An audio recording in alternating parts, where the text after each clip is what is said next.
Welcome! In this video, we'll explore LeetCode problem number 476, titled Number Complement. This is a fascinating problem that involves working with binary representations of numbers, flipping bits, and understanding complementary values. Let's dive right in and solve this step by step. The number complement problem asks us to find the complement of a given positive integer. The complement is obtained by flipping all the bits in the binary representation of the number. Flipping means changing every 0 to 1 and every 1 to 0. It's important to note that we only flip the bits that are part of the actual binary representation of the number, excluding any leading zeros. For instance, if the input number is 5, we look at its binary form, flip the relevant bits, and then convert the result back to a decimal number. The problem guarantees that the input number will always be a positive integer between 1 and 10 to the power of 9. The output is the integer value of the flipped binary sequence. For example, let's take the input number equals 5. The binary representation of 5 is 101. When we flip the bits, 1 becomes 0 and 0 becomes 1, resulting in 010. Converting 010 back to decimal gives us the output 2. Another example is number equals 1. The binary representation of 1 is simply 1. Flipping this single bit gives 0, and the decimal value of 0 is also 0. These examples illustrate the process of converting the number to binary, flipping the bits, and then converting the result back to a decimal number. Let's look at another example. If the input is number equals 10, the binary representation of 10 is 1010. Flipping each bit of 1010 gives 0101. When we convert 0101 back to a decimal number, the result is 5. This demonstrates that the process works for numbers of varying lengths in binary. It's worth noting that the constraints of the problem specify that the input number will always be within the range of 1 to 10 to the power of 9, and its binary representation will never exceed 31 bits, ensuring that the computation remains efficient and manageable within this range. When calculating the complement, it's crucial to only flip the bits that are part of the binary representation of the given number. Leading zeros are ignored. For instance, if the input number is 1, its binary representation is a single 1, and flipping it results in 0. For numbers that are powers of 2, such as 2, 4, or 8, their binary representation consists of a 1 followed by zeros. Flipping these results in all 1s for the same bit length, minus the leading 1. Finally, if the input is the maximum value, 10⁻⁹, the solution must handle its binary representation accurately without causing overflow or computational errors. These edge cases ensure the solution is robust and covers all possible scenarios within the given constraints. To solve the number complement problem, our goal is to flip all the bits in the binary representation of a positive integer number and return the resulting value. The first approach we can consider is the brute force method, where we convert number into its binary representation as a string. Once we have this string, we iterate through each bit, flipping 0 to 1 and 1 to 0, and then convert the resulting binary string back to a decimal integer. While this approach is intuitive, it comes with significant overhead due to the string manipulation involved. The time complexity is proportional to the number of bits in number, specifically O log number, since binary conversion and bit flipping both depend on the bit length. Similarly, the space complexity is O log number, because we must store the binary string. However, this approach is not optimal for large numbers as the string operations can become inefficient. To address these inefficiencies, we can explore an optimized approach that leverages bitwise operations instead of strings.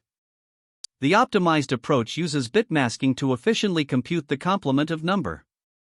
The key idea here is to use a bit mask where all bits corresponding to number s binary length are set to 1. This bit mask can be derived as 2⁻⁴, where n is the number of bits in number. By XORing number with this bit mask, we can flip all its bits in a single operation. To implement this, we first determine the number of bits in number using the formula len, bin, number, 2, where the subtraction accounts for the 0b prefix in Python's binary representation. Next, we compute the bit mask as 1n, 1, which shifts 1 left by n bits and subtracts 1 to create a mask of n ones. Finally, XORing number with this bit mask gives the complement. This approach is highly efficient. The time complexity remains O log number, but it avoids the overhead of string manipulation. Additionally, the space complexity is O1, as no extra storage is required. By working directly with bits, this method is both faster and more elegant. Another approach to solving this problem is the iterative bit flipping method, which avoids both string manipulation and the use of a bit mask. In this method, we traverse through each bit of number, flipping it as we go. We start with a result variable initialized to 0 and a power variable initialized to 1. As long as number is not 0, we repeatedly check its least significant bit. If the current bit is 0, we add the corresponding power of 2 to the result. Then, we right-shift number to remove the processed bit and left-shift the power variable to prepare for the next bit. This process continues until all bits are flipped, and we return the result. The iterative approach has a time complexity of O log number, as each iteration processes one bit, and a space complexity of O1. However, this method is less intuitive and involves more manual handling of the bit flipping logic, which can make it more error-prone and harder to implement correctly compared to the bit masking approach. After evaluating the different approaches, the optimized bit masking strategy stands out as the best solution for the number complement problem. It is computationally efficient with a time complexity of O log number and a space complexity of O1, and it directly leverages bitwise operations for speed and simplicity. This method avoids the inefficiencies of string manipulation in the brute force approach and the complexity of manual bit-by-bit handling in the iterative method. While the brute force approach is easy to understand, its reliance on string operations makes it slower and less memory efficient. On the other hand, the iterative method eliminates string operations but introduces additional implementation complexity. The bit masking approach strikes the perfect balance between performance and simplicity, making it the most practical and reliable choice for solving this problem. The number complement problem requires us to find the complement of a given positive integer. To do this, we flip all the bits in its binary representation, changing ones to zeros and zeros to ones, and then return the result as a decimal number. The first step in solving this problem is to convert the given integer into its binary form. This is important because working with the binary representation allows us to directly manipulate the individual bits. For example, if the input number is 5, its binary representation is 101. The next step is to create a mask of all ones that has the same length as the binary representation of the number. To achieve this, we calculate the mask using the formula 1n1, where n represents the number of bits in the binary representation of the number. For instance, with number equals 5, which has 3 bits in its binary form, the mask becomes 111 in binary. This mask will be used in the next step to flip the bits of the number. Once we have the mask, the next step is to flip the bits of the number using a bitwise XOR operation. XOR is particularly useful for this purpose because it toggles bits. A 1 becomes 0, and a 0 becomes 1 when XOR'd with 1. The mask ensures that only the relevant bits of the number are flipped. For example, consider number equals 5, which is 101 in binary, and the mask 111. Performing the XOR operation, 101 XOR 111, results in 010. This flipping process gives us the binary complement of the number. After flipping the bits, the final step is to convert the resulting binary value back into its decimal form, as the output of the problem must be a decimal number. In this case, the binary result 010 converts to the decimal number 2. This completes the process of finding the number complement. There are some key insights to consider when analyzing this algorithm. First, the use of bit manipulation ensures that the algorithm is highly efficient, running in O log number time. This is because the number of operations depends on the number of bits in the binary representation of the input number. Additionally, the mask calculation 1n1 is both compact and efficient, providing a straightforward way to generate a binary number with all bits set to 1 for the required length. It's also important to think about edge cases. For example, if number is 1, which is 1 in binary, its complement would be 0. For number equals 0, which isn't valid for this problem as the input must be positive, special handling might be required. Another interesting case involves powers of 2, like number equals 8, binary 1000, where the complement is always 1 less than the number, in this case, 7, binary 0111. Finally, this algorithm is efficient as it doesn't rely on any additional data structures. All operations are performed directly on integers and their binary representations, keeping the space complexity to 1. Let's walk through an example to solidify our understanding. Suppose the input is number equals 5. First, we convert the number into its binary form, which is 101. Next, we calculate the mask. Since the binary representation of 5 has 3 bits, the mask is calculated as 131, which equals 7, or 111 in binary. Then, we perform the XOR operation between the number and the mask. Performing 101 XOR 111 results in 010. Finally, we convert this binary result back into its decimal form. The binary 010 corresponds to the decimal number 2. Thus, the output of the algorithm is 2. Analyzing the complexity, the time complexity is O log number, as the number of operations is proportional to the number of bits in the input number. The space complexity is O1, as the algorithm uses only a few variables and no additional data structures are required. This example demonstrates how the algorithm efficiently computes the number complement. This Python code solves LeetCode problem number 476, number complement. The goal is to compute the bitwise complement of a given positive integer number by flipping all bits in its binary representation. ####line by line explanation. 1. Def find complement, self, number. We define the function find complement within the solution class. The function accepts a single parameter, number, which is the integer whose complement we need to compute.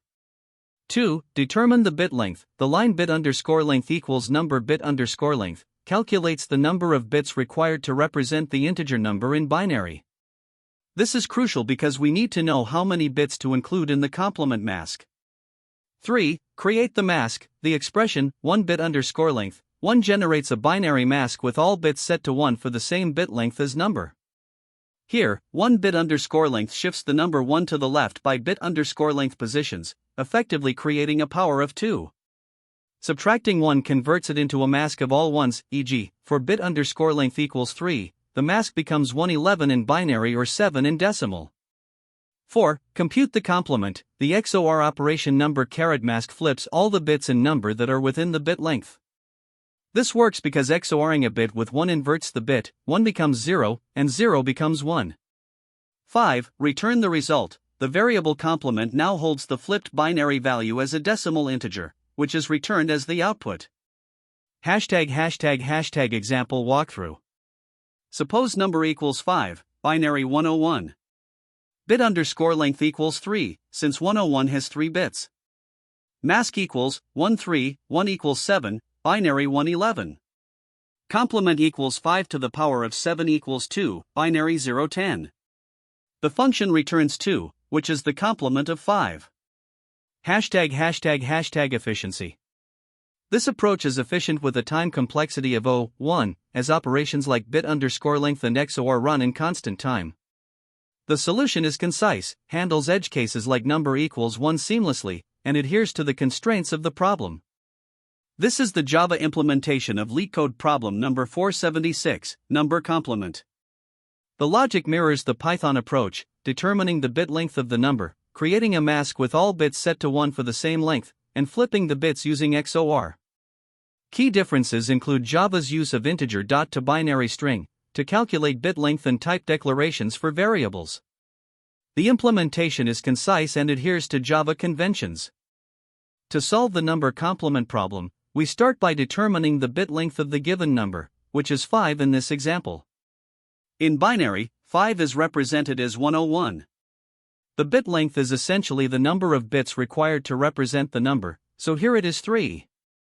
We can calculate this using the bit_length method, which gives us bit_length equals 3. Next, we create a mask with all bits set to 1 for the same bit length. We achieve this using the formula 1 bit_length 1. Shifting 1 to the left by 3 positions gives us 1000 in binary, which is 8 in decimal. Subtracting 1 from this gives 0111 in binary, or 7 in decimal. So, our mask is 7. Finally, we use an XOR operation to flip the bits of the number. XOR flips a bit if the corresponding bit in the mask is 1. For number equals 101 in binary and mask equals 111 in binary, the XOR operation results in 010 in binary, which is 2 in decimal. Therefore, the complement of 5 is 2. In this example, the number is 1. First, we calculate its bit length. The binary representation of 1 is simply 1, so the bit length is 1. The bit_length method confirms this, giving us bit_length equals 1. Next, we create a mask with all bits set to 1 for this bit length. Using the formula 1 bit_length 1, we shift 1 to the left by 1 position, resulting in 10 in binary, or 2 in decimal. Subtracting 1 gives 01 in binary, or 1 in decimal, so our mask is 1. Finally, we compute the XOR of number and mask to flip the bits. For number equals 1 and mask equals 1, the XOR operation results in 0. In binary, 1 equals 0, and in decimal, the result is 0. Thus, the complement of 1 is 0. Now, let's consider the number 10. First, we determine its bit length. The binary representation of 10 is 1010, which requires 4 bits. Using the bit_length method, we find bit_length equals 4. Next, we create a mask with all bits set to 1 for this bit length. Using the formula 1 bit_length 1, we shift 1 to the left by 4 positions, resulting in 10,000 in binary, or 16 in decimal. Subtracting 1 gives 1111 in binary, or 15 in decimal, so our mask is 15. Finally, we calculate the XOR of number and mask to flip the bits. For number equals 1010 in binary and mask equals 1111 in binary, the XOR operation results in 0101 in binary, which is 5 in decimal. Thus, the complement of 10 is 5. To analyze the time complexity of the find complement function, we start by looking at the first step, calculating the bit length of the input number.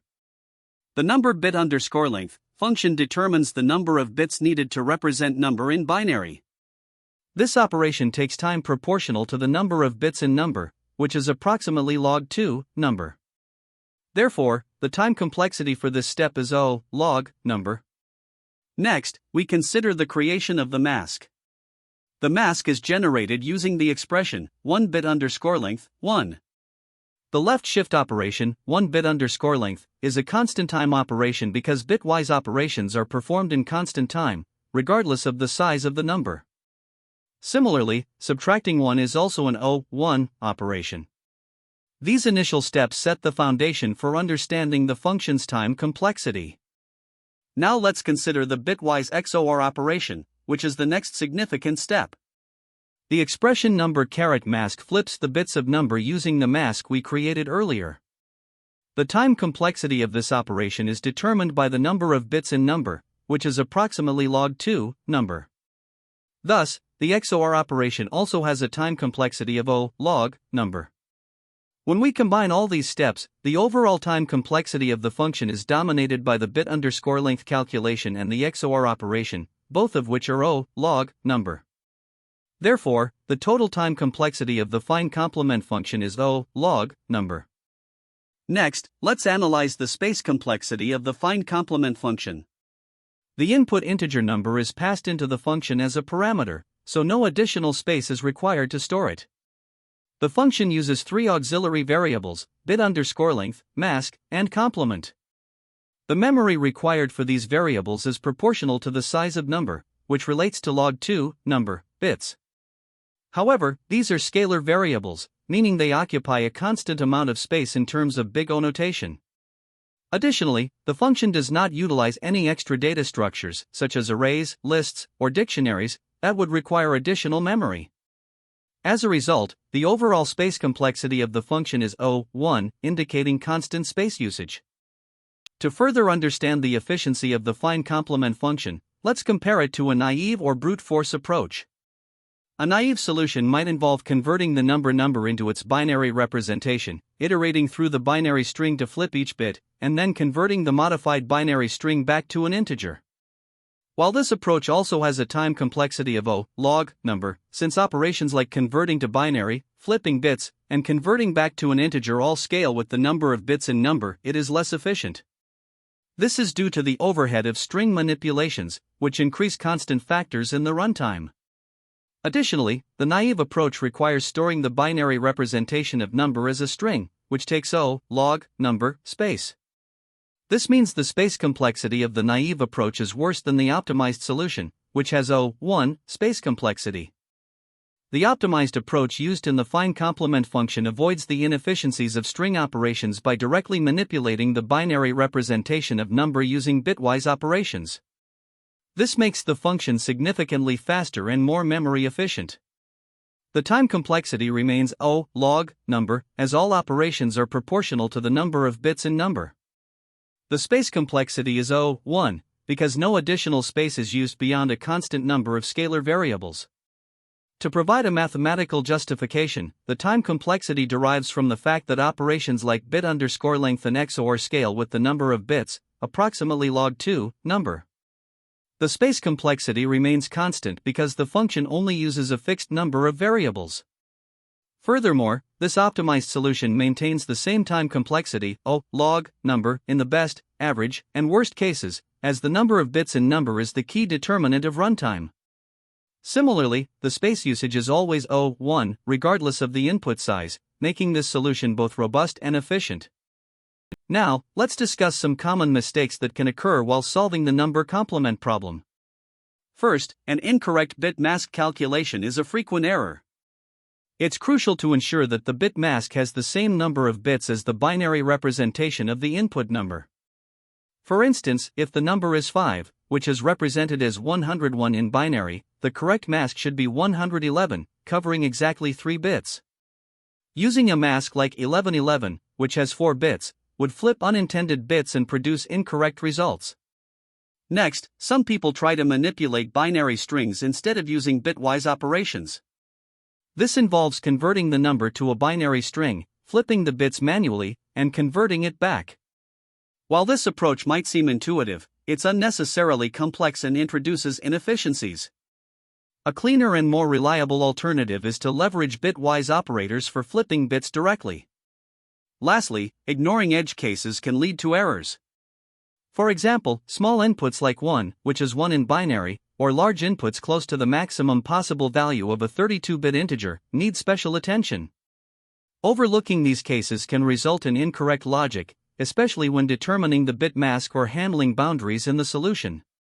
Let's look at a few more common pitfalls. One is confusing signed and unsigned integers. The problem specifically states that the input is a positive integer, so assuming that signed integers are involved can lead to mishandling of large numbers. This misunderstanding can cause unnecessary complications or incorrect results. Another mistake is overcomplicating the solution. Some approaches introduce loops or additional data structures, which are not needed for this problem. This adds unnecessary time and space complexity. Instead, the problem can be solved with a clean and efficient 1 solution using bitwise operations. By keeping your approach simple and leveraging the properties of binary numbers, you can avoid these inefficiencies and solve the problem optimally. Understanding the key patterns and strategies for the number complement problem is essential, especially in an interview setting. The core pattern to recognize is that the complement of a number is obtained by flipping all the bits up to its most significant bit. Identifying this relationship helps you derive an optimal solution quickly. The best approach involves using the formula 2 to the power of k1 caret number, where k is the number of bits in the binary representation of the number. This ensures that only the relevant bits are flipped, and the solution remains efficient. Additionally, it's important to clarify the constraints with the interviewer. For instance, verify that the input will always fall within the specified range. This helps you focus on the problem without overthinking edge cases. During interviews, it's also a good idea to explain your understanding of bitwise operations, such as XOR and bit shifts, as these demonstrate your ability to work efficiently with low-level operations. Finally, this problem shares concepts with other related problems, such as LeetCode 191 for counting 1 bits, LeetCode 461 on Hamming distance, and LeetCode 136 for finding the single number. Reviewing these problems can further strengthen your understanding of bit manipulation techniques. There are also alternative approaches to solving the number complement problem, each with its trade-offs. One option is the iterative approach, where you process each bit of the number individually, flipping it and building the result bit by bit. While this method is simpler to implement conceptually, it's less efficient with a time complexity of O(k), where k is the number of bits in the binary representation. Another option is to use string manipulation. This involves converting the number to a binary string, flipping the characters, and then converting it back to an integer. Although this method might be easier for beginners to grasp, it is both inefficient and prone to errors. Finally, the mathematical approach, which directly computes the value of 2(k)(1) and applies XOR with the number, is the most optimal. It operates in O(1) time and space, but requires a good understanding of bit masks and binary arithmetic. Each of these methods has its place, depending on the context and the level of familiarity with bitwise operations, but the mathematical approach is generally the best choice for its efficiency and simplicity. Great job! We've successfully solved the number complement problem. Remember, bit manipulation is a key concept in many technical interviews, so keep practicing. If you enjoyed this video, please like and subscribe for more content. Thanks for tuning in, and see you in the next one. That's the end of this tutorial. I hope you found this explanation helpful for understanding the solution to this LeetCode problem. If you enjoyed this content, please consider subscribing to the channel for more coding tutorials and solutions. Feel free to leave a like if this video helped you, and don't hesitate to comment with any questions you might have. Thanks for watching, and happy coding!